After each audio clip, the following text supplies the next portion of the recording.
just going to talk a little bit about becoming a Stampin' Up! Demonstrator and give you some tips on how to choose your starter kit.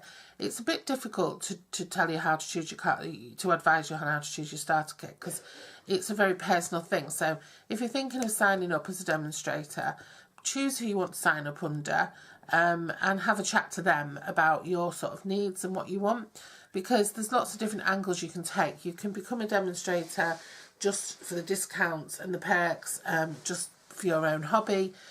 You can become a demonstrator because you want to try and make a business out of it. So what you buy would be a bit different, depending on which of those angles you want to take.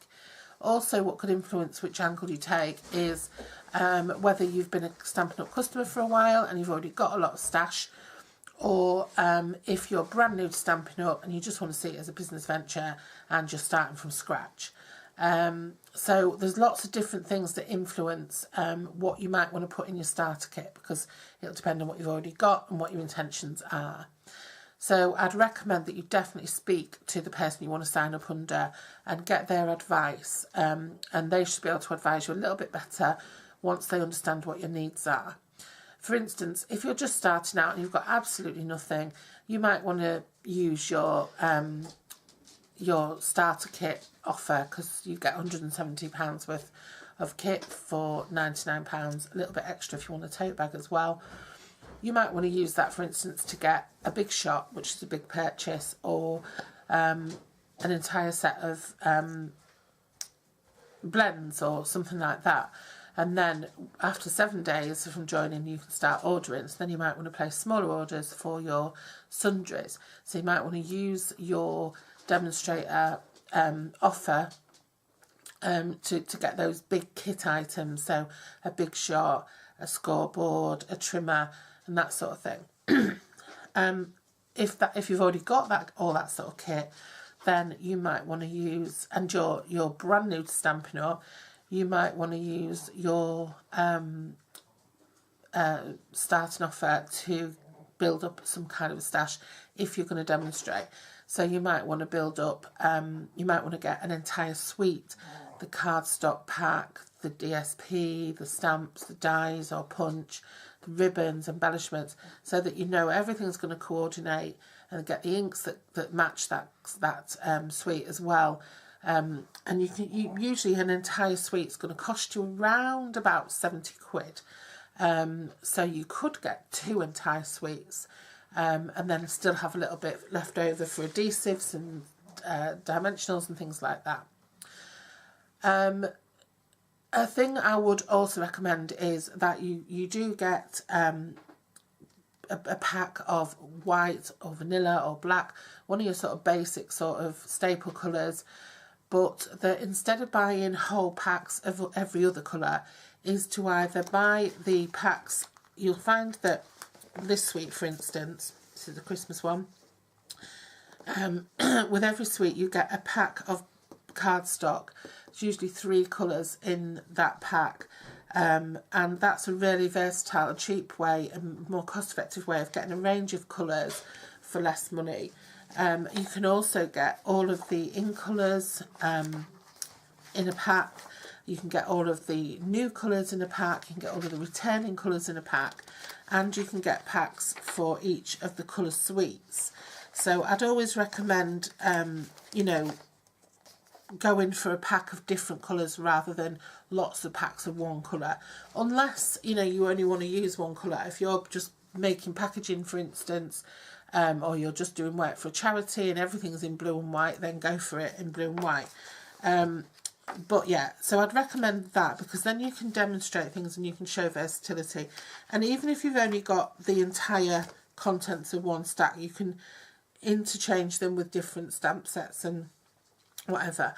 Now, if you're joining at this time of year, then you can start to attract celebrations, rewards after your first 7 days as a demonstrator. So when you start placing your normal orders, you'll start attracting celebration rewards. So you'll start to get some freebies anyway to add in to your to the mix. You can also demonstrate with retired product, so you can buy a few bits off the clearance rack to pack your order out and get a few ribbons or a few bits of embellishments or something like that. That can still go into your kit. In terms of inks, what I would do is I would look at the sort of colours that you like to use. I'd definitely look at colours that are going to go with a particular suite if that's the road you're going to go down. But I'd look at colours that you like to use. So if you know you're a pink person, get a couple of pinks and maybe a purple, something that's going to sort of contrast with the pink. If you're a very pastel-y person, you know, you could get yourself a nice soft yellow, a nice soft pink, a nice soft blue. That's definitely how I started off. And also you can get yourself like the 5 ink colours. I'd recommend possibly leaving the 2017-19 ones alone and just getting the 2018-20 ink colours. Myself, because otherwise you're going to end up, they're going to all start retiring. I wouldn't go crazy and buy every single DSP in the catalogue because you won't have time to demonstrate it all before things retire in June. So yeah, I'd be really careful, and I'd also look for stamp sets which were new in this catalogue, and I would tend to make my starter kit out of core range rather than one of the supplementary catalogues where most product retires at the end of the catalogue. However, now these products are going to be retiring at the same time as a lot of these anyway. I was lucky last year. I was quite careful when the new catalogue came out, and I did buy mostly stamp sets that were new to this to that catalogue, last year's catalogue. And when the retiring list came out, only a couple of what I'd bought were retiring because most of them were new. It doesn't mean that they're always going to carry over. And sometimes things do carry over from the supplementary catalogue. So if you're not understanding what I'm talking about, just get in touch with me and I'll explain better in more detail. I'm just trying to be quite generalist here. So I would definitely recommend getting a nice stamp set with some nice images that you enjoy working with, if that's florals or animals or babies. And I would also recommend getting a stamp set that's got some nice sentiments in it so that you can use those. In terms of dies, I would recommend, if you do have a die cutting machine, I'd recommend getting something like the stitch shape framelets, because you're getting a lot for your money there. You're getting ovals, circles and squares, and they nest, and they're great for sentiments. They're great for to just make a whole sort of mat for a card. So something like that is a definite. I mean, I use mine constantly. Definitely one of my top buys from Stampin' Up. Yeah, so just think about what you want to be doing. And also the thing about inks as well is you might want to buy every ink pad there is, and you might want every pen there is, but you can be quite versatile with your inks and stuff. You can buy something like one of these aqua painters, and you can dip that in and into your ink pad and use that to colour in. So if you can't afford all the blends or all the pens, well, you won't be able to afford everything in one go in your starter kit, because you can't spend more than £170 even if you want to. So yeah, you might want to do that. Just think of a way you can use that ink to colour things in if that's the sort of thing you like to do, and buy yourself one of those aqua blends, aqua markers. As far as resale goes, you will find that your items have got a good resale value out there. So it might feel like things are really expensive, but it can be quite a solid investment in terms of what you can expect to get back for them should you decide you don't want to carry on being a demonstrator and you want to get rid of everything if you were trying to set up a business that didn't work out. It is a very competitive market. However, I suppose you can make your own customers, and if you've already got lots of people who you craft with, or you run craft classes or something like that, it might be easier for you to get your business off to a good start.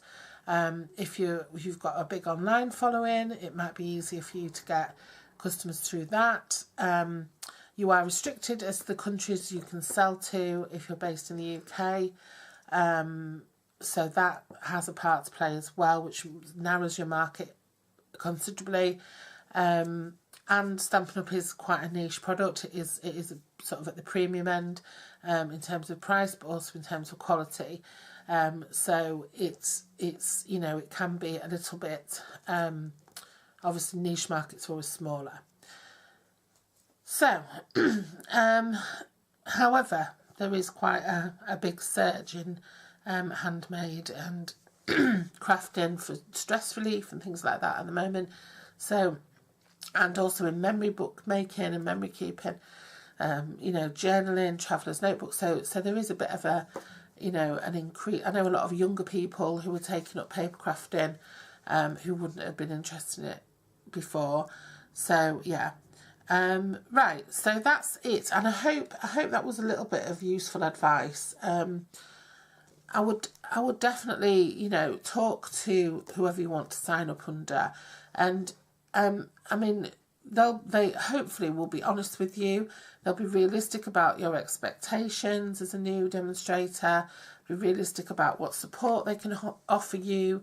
And they'll listen to your needs, and they'll be able to advise you on what's best to buy.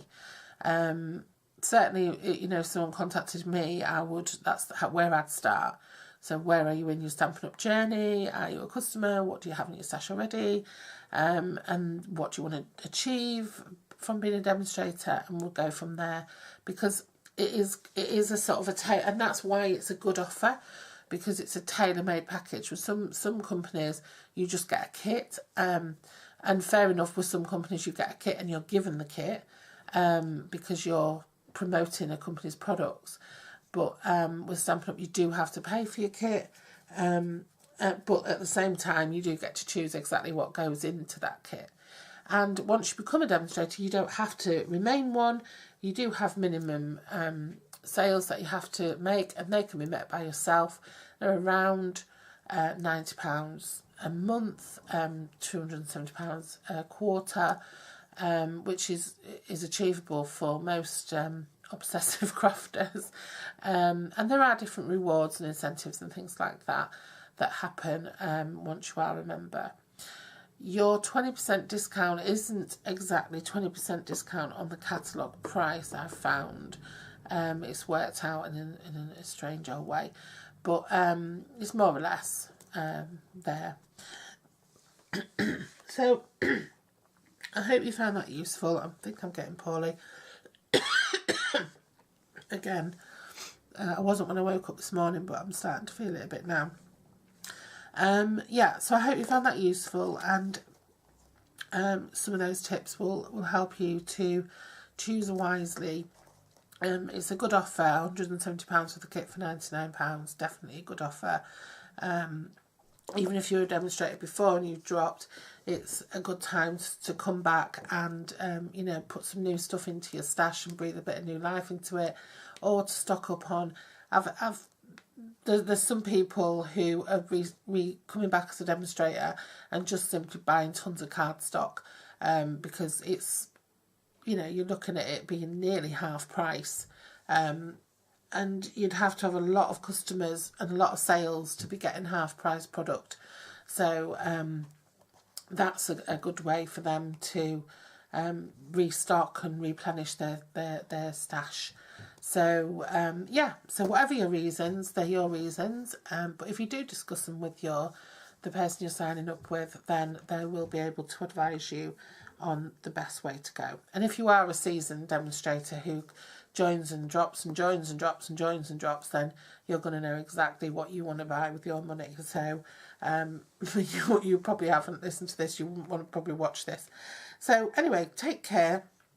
I've got lots of projects to work on, so I've got a big list of projects I need to get cracking with. So I'm going to get on with those and start posting those. So thanks for joining me, and I'll see you again very soon. Bye bye.